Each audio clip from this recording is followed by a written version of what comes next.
Ating bagong tilapia, mga tilapia. 2 linggo na. 2 linggo na sila at medyo malalaki na. Ating papakainin. Taktakan natin ang pagkain para magsilapit. Yan o. 1,000. 1,000 peraso yung napabigay sa atin galing sa DA.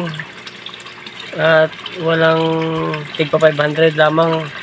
1,000 isang plastic at ito'y sikip dito sa ating lagayan, kaya ating ipapamigay yung iba